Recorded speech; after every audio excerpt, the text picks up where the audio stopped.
Number 4, it will be upon your death the same as if you had shed all your blood for the holy faith. Ayun, 'di ba? Parang yung blood of the martyrs, 'di ba? Ang seed ng the seed ng mga faithful, 'di ba?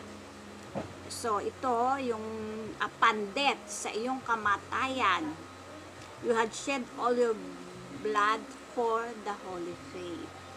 O, di ba ganun ang ating Panginoong Jesus ay namatay at isined niya ang blood para sa ating mga makasalanan. So, ganun din ang iyong blood na parang isined mo rin ang iyong blood para sa holy faith.